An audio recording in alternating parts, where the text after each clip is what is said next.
Shalom keluarga damai dan sobat Samas, kita jumpa kembali dalam Samas edisi Rabu 22 Maret 2023.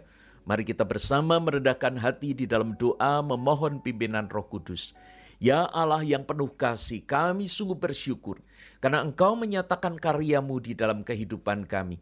Karena itu hari ini kami mau membuka diri supaya karya-Mu boleh dinyatakan dan kami melihat mana yang menjadi bagian kami sebagai respon sehingga karya Allah boleh dinyatakan dan digenapi dalam kehidupan kami.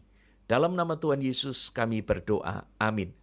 Keluarga damai dan sobat Samas, kita akan bersama mendengarkan pembacaan firman Tuhan dari Matius pasal 9 ayat 27 sampai 31. Demikian firman Tuhan.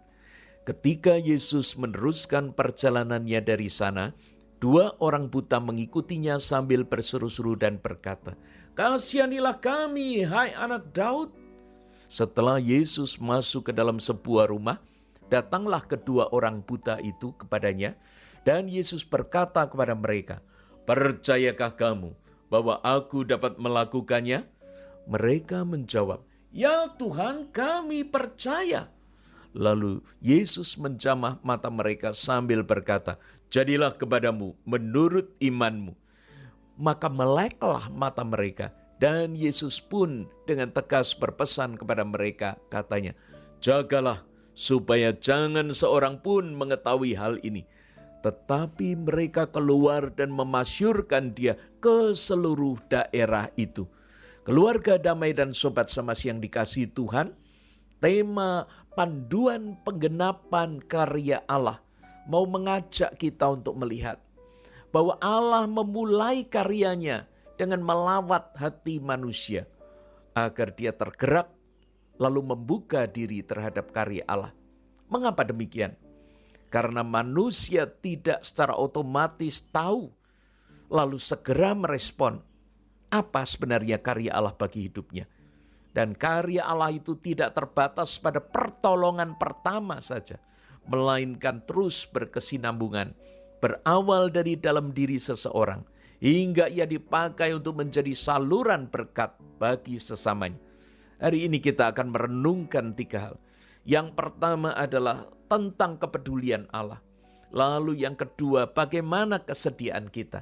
Dan yang ketiga, bagaimana kita memasyurkan Tuhan sebagai ungkapan syukur kita.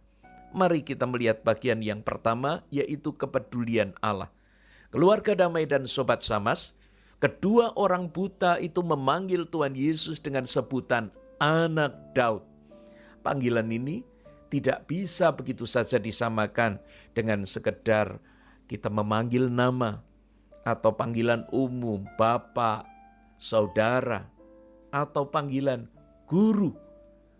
Bagi orang Israel, panggilan ini menunjuk kepada Mesias, pribadi yang dulu pernah dijanjikan oleh Allah kepada Daud. Dan dalam konteks Matius 9 ini, memang Mesias adalah satu pribadi yang sedang dinanti-nantikan oleh orang Israel. Kedua orang buta ini berseru, "Kasihanilah kami."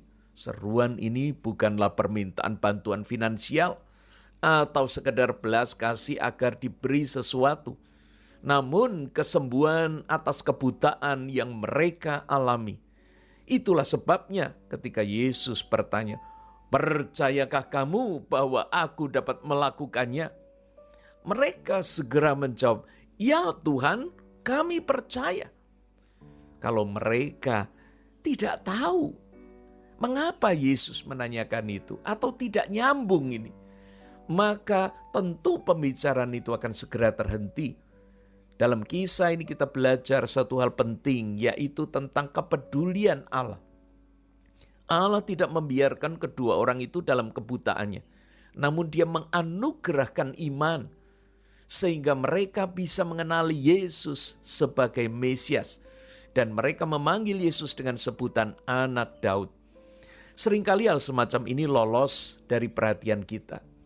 Kita tidak memperhatikan mengapa Allah menyatakan keberadaannya serta menganugerahkan pengenalan akan dirinya kepada kita. Pengenalan semacam inilah yang membuat kedua orang buta itu bisa begitu yakin bahwa Yesus mampu menyembuhkan mereka. Keyakinan itu bukan sekedar kekaguman karena kata orang, namun keyakinan itu muncul karena pengajaran bahwa mereka pernah mendengar bahwa Mesias sanggup memberikan kesembuhan. Dari mana kita mendapatkan keyakinan yang hari ini ada dan terus kita pegang?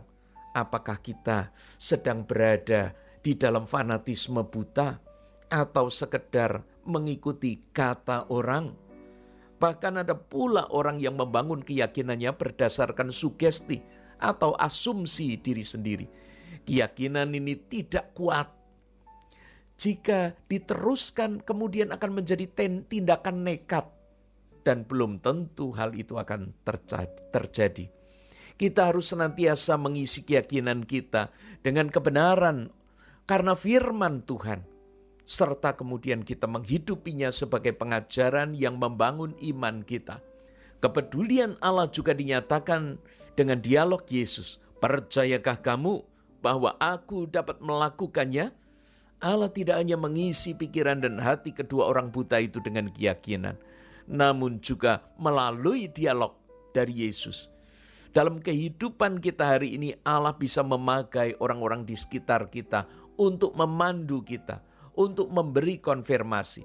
Sehingga apa yang Allah nyatakan dapat kita pahami dan yakini. Jika apa yang kita pikirkan tidak terkonfirmasi, jangan-jangan itu hanya khayalan atau ambisi yang kosong, bukan merupakan kehendak Allah. Yang kedua, kita akan melihat bagaimana kesediaan kita. Kepedulian Allah seharusnya menjadi gayung bersambut dengan kesediaan kita. Jika tidak, sebagus apapun rencana Allah untuk menolong kita itu akan menjadi sia-sia. Karena kita tidak menanggapinya. Ketika Allah bertanya kepada kedua orang itu, percayakah kamu bahwa aku dapat melakukannya? Orang itu segera menjawab, ya Tuhan, kami percaya. Ini berarti mereka tidak meragukan. Karena jika mereka meragukan, mereka akan meninggalkan Yesus. Menganggap Yesus tidak serius. Mungkin kesembuhan itu tidak akan pernah terjadi dalam hidup mereka. Bagaimana kita menanggapi pernyataan Allah dalam hidup kita? Apakah kita sering meragukan karya Allah, pertolongan Allah? Jangan buru-buru menyalahkan Allah dan menganggap Allah tidak menjawab doa kita. Mari kita memeriksa diri. Apakah kita menangkap dan menanggapi pernyataan Allah itu dengan serius? Ketika orang buta itu menjawab, kami percaya. Disinilah konfirmasi itu menjadi sesuatu yang kemudian teruji dengan ketika Yesus memegang orang ini. Karena jika mereka tidak sungguh-sungguh mengimani itu keluar dari hati yang tulus, maka mata mereka tidak akan benar-benar melek, sehingga mereka akan tetap buta. Selanjutnya mereka akan komplain, mana buktinya Yesus? Kenapa mataku tetap buta? Hari ini banyak orang yang berteriak-teriak karena masalah mereka tetap ada. Apa yang mereka yakini tidak terjadi. Itu semua karena mereka tidak sungguh-sungguh mengimani.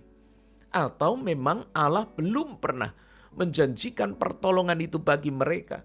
Tapi kemudian mereka saja yang nekat merasa bahwa Allah akan memberikan itu. Iman bukan sebuah cara untuk memaksa Allah. Namun pertama-tama adalah menangkap apa yang Allah nyatakan bagi dirinya. Baru selanjutnya berpegang atas janji Allah serta menantikan penggenapannya. Hal yang ketiga adalah memasyurkan Tuhan sebagai ungkapan syukur. Sobat Samas dan keluarga damai, banyak orang Kristen egois dan tidak tahu berterima kasih. Dia hanya menikmati kebaikan Tuhan untuk dirinya sendiri. Tidak pernah membagikannya kepada orang lain. Matius mencatat bahwa kedua orang buta itu memasyurkan Yesus ke seluruh daerah. Itu berarti mereka memberitakan dan terus memberitakan. Kesembuhannya membuat mereka tidak bisa bungkam, tapi terus menceritakan, bahkan pergi ke daerah lain. Kita sudah menerima begitu banyak kebaikan Tuhan. Namun apakah kita sudah menceritakannya kepada orang lain? Jika kita menceritakan, apa motivasi kita? Kita bersama berdoa. Ya Allah yang penuh kasih, ketika Engkau menyatakan apa yang menjadi bagian dari rencanamu atas karya yang Engkau akan lakukan dalam hidup kami, biarlah kami memperhatikannya dengan serius dan melihat mana yang menjadi bagian kami, sehingga kami bisa menyampaikannya dalam peran kami. Di dalam nama Tuhan Yesus, kami sambut keutuhan karya-Mu di dalam kehidupan kami. Amin.